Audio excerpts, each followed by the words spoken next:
दो बातें इस पे कहना चाहूंगा। महात्मा गांधी ने 1909 में एक पुस्तक लिखी थी, हिंद स्वराज। उसमें उन्होंने यह लिखा था कि हम स्वतंत्रता की बात करते हैं, हम ब्रिटेन से मुक्ति प्राप्त करने की बात करेंगे और खुद ब्रिटेन की नकल बनना चाहेंगे तो यह स्वराज नहीं होगा। और संयोग की बात आप देखें, स्वतंत्रता के बाद क्या हुआ इसका मैं प्रमाण देना चाहता हूं। हमारी सरकार 2014 मई में बनी। 18 मई 2014 को लंदन के गार्डियन अखबार ने जानते क्या लिखा कि ये 16 मई का दिन भारत में वास्तविक आजादी का दिन माना जाना चाहिए। ये हम नहीं कह रहे हैं, ये ब्रिटेन का अखबार कह रहा है। क्योंकि इसके बाद, आजादी के बाद लंबे समय तक जो सरकारें रहीं, उन्होंने विचार और व्यवस्था दोनों में जो ब्रिटिश कॉलोनियल लीगेसी थी उसको यथावत चालू रखा था। लेकिन सांस्कृतिक पुनर्जागरण कैसे? मैं उसी पे आ रहा हूं, मैं इसी बिंदु पे आ रहा हूं। जी जवाब। तो इसका अर्थ क्या हुआ? स्वतंत्रता मिली थी, उसका अर्थ क्या था? स्वतंत्र, अपना तंत्र। उसमें स्व का तत्व नहीं था।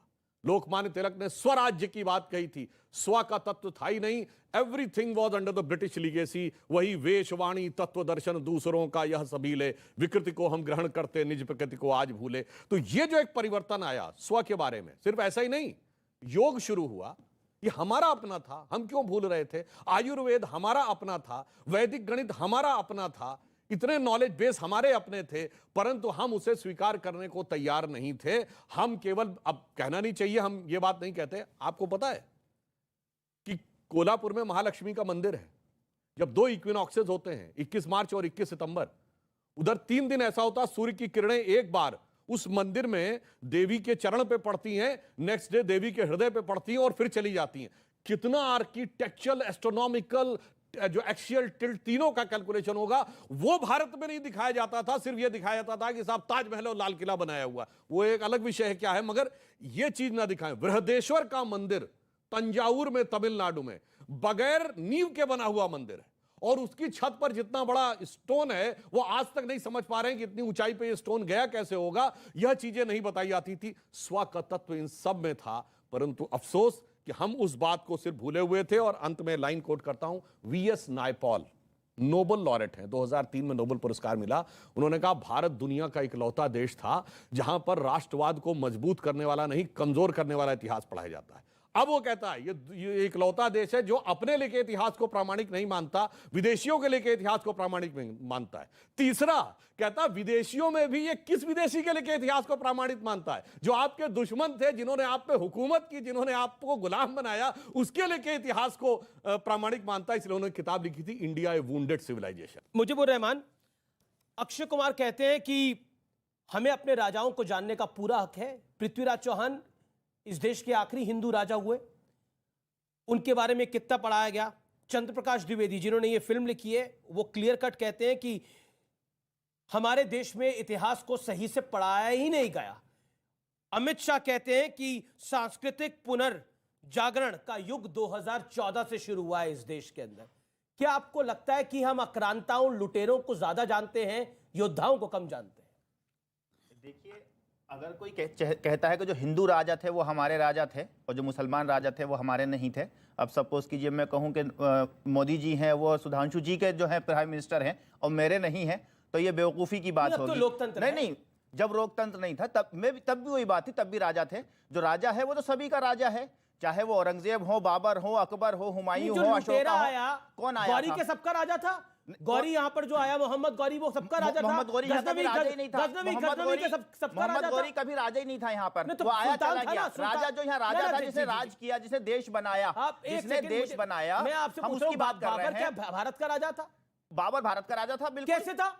कहां से आया बाबर? बाबर का क्या लेना देना यहाँ से? क्या मत क्यों नहीं लेना देना? उसने यहाँ आकर के अपनी सल्तनत बनाई, यहाँ रहा, हिंदुस्तान बनाया और उसकी पुश्तों ने, उसके वंशजों ने अखंड भारत बनाया। एक ऐसा भारत बनाया जिसने पूरे विश्व में अपनी पहचान बनाई।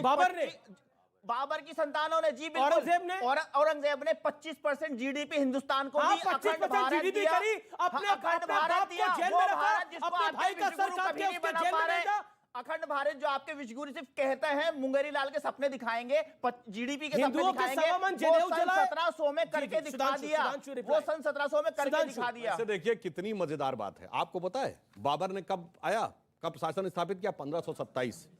और 1527 में खानवा की लड़ाई के बाद उसके बाद मर गया 1530, उससे ज्यादा जनता दल ने इस देश पे शासन किया है। मगर 500 साल पहले वाले बाबर का नाम लेके देख कैसे जोर जोर से बोल रहे हैं। 2.5 साल जिसने केवल इस देश पे शासन किया वो कितना महान। और जो कह रहे हैं जीडीपी, बिल्कुल मैं आपसे कहता हूं बच्चों जाके चेक करिए।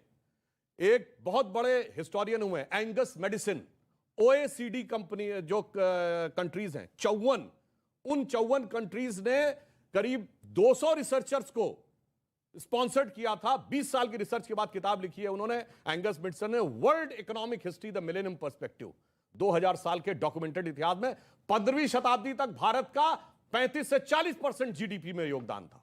16वीं शताब्दी में चाइना आगे जाता, 17वीं पीछे आता। तो ये जो 20-22 बता रहे हैं ना, वो तो हमारे डाउनफॉल होने के बाद का था। उस जमाने में ये भारतीय ने लिखा है, 54 देशों की रिसर्च ने मिला के लिखा मैंने जो कहा वो तो भारत के पार्लियामेंट में लिखा रखा है, भारत के आर्काइव्स ऑफ इंडिया में रखा है 25% जीडीपी। लेकिन जो 35% हमारा तो 1500 साल से 35% 40% जीडीपी थी, वो कहां लिखा रखा है उसका सोर्स सुधांशु भाई मैंने बताया आपको, Angus Maddison world millennium perspective OECD countries की रिसर्च में 20 साल के बाद वर्ल्ड में लिखा है। भाई यही तो समस्या है कि जो भारत के बारे में लिखा नहीं। 500 साल पुरानी रिसर्च को याद करके पता लगाया। मुजीबुर रहमान, आपकी कुछ मजबूरी हो सकती है, आप आक्रांताओं को जीडीपी के साथ जोड़ें, आप आक्रांताओं को बोले कि उनके समय पे तो भारत महान हुआ, लेकिन शायद हम भूल जाते हैं कि हमारी नींव कहां है। शायद हम भूल जाते हैं कि हमारी संस्कृति क्या है।